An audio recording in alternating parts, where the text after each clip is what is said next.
सारी सारी बाणन बानन राम राम राम। विवेक शिवरात्रि का महत्व सुनो। सुनाओ। एक बार पार्वती जी ने भगवान शंकर से पूछा, हे स्वामी, आप किस व्रत के द्वारा भोग और मोक्ष प्रदान करते हो? भगवान शिव जी ने बताया, मुझे प्रसन्न करने के लिए अनेकों व्रत उपवास है, परंतु वेद वक्ता महर्षियों ने 10 उपवास श्रेष्ठ बताए हैं। प्रत्येक माह की अष्टमी को व्रत रखकर रात्रि में व्रत को खोलना चाहिए। कालाष्टमी का उपवास रात्रि के समय नहीं खोलना चाहिए। प्रत्येक मास की कृष्ण पक्ष की एकादशी का व्रत नहीं रखना चाहिए। दिन को शिव जी का पूजन करके रात्रि में भोजन करें। शुक्ल पक्ष की त्रयोदशी को रात में भी भोजन नहीं करना चाहिए। भोजन नहीं करना चाहिए, परंतु कृष्ण पक्ष की त्रयोदशी के व्रत में रात भर निराहार रहना चाहिए। यह सभी उपाय अपनी सामर्थ्य के अनुसार शिव भक्तों को करने चाहिए। इन सभी व्रतों में शिव रात्रि का व्रत सबसे श्रेष्ठ है, उसका फल भी अधिक है। शिवरात्रि के व्रत के नियम इस प्रकार हैं।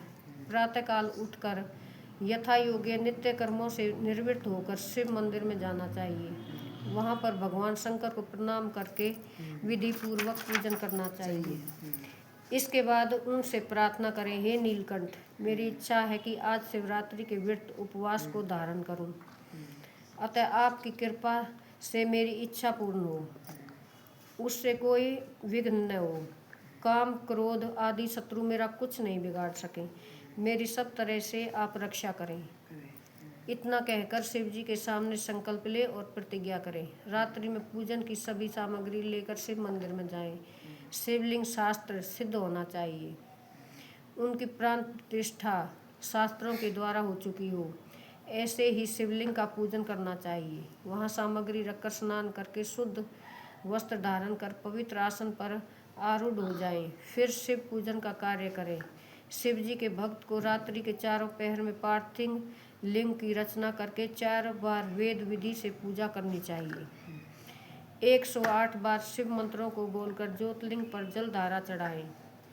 108 बार की अभिमंत्रित जलधारा से ही लिंग पर चढ़ी हुई वस्तुओं को उठाएं। इसके पश्चात गुरु मंत्र से या शिव मंत्र से लिंग पर काले तिल अर्पित करें। इसके पश्चात रुद्र, सर्व, भव, उग्रा, पशुपति, महान, भीम एवं ईशान इन 8 नामों को बोलते हुए कमल या कनेर के फूलों से अर्पित करें। ओम नमः शिवाय, ओम नमः शिवाय, ओम नमः शिवाय, ओम नमः शिवाय। पंचाक्षर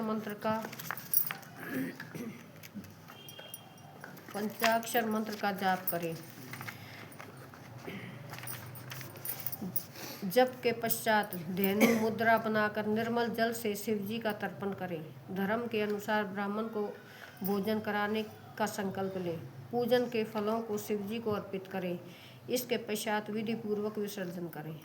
प्रथम प्रहर में किए शिव पूजन के अनुसार ही द्वितीय प्रहर में भी शिवजी का पूजन करना चाहिए।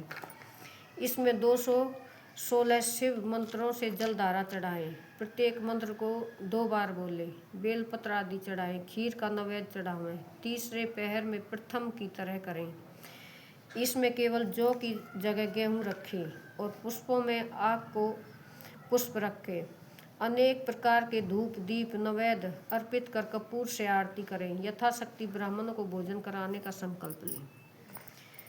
चौथे पहर में शिवजी का आह्वान करके उर्द, कंगनी, मूंग, सातों धातु या शंख पुष्प एवं बेलपत्र आदि से विधि पूर्वक पूजन करें।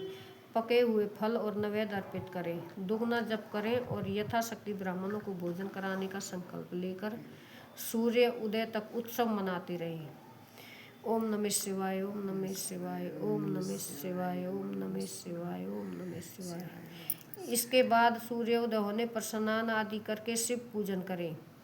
रात्रि के समय जितने ब्राह्मणों को भोजन कराने का संकल्प लिया था उन्हें भोजन कराएं। इसके बाद भगवान शिव को प्रणाम कर हाथों में फूल लेकर प्रार्थना करें, हे दयानिधि, मुझे अपनी भक्ति का वरदान प्रदान करें। मैंने ज्ञान या ज्ञानवश जो भी आपका पूजन किया है उसे स्वीकार करें। इस भांति व्रत करने से शिव जी का सान्निध्य प्राप्त होता है। इस व्रत को पार्वती जी के अतिरिक्त विष्णु जी ने भी सुना था। विष्णु जी ने इस व्रत को लोकहित के लिए किया था। जय भोले बाबा की।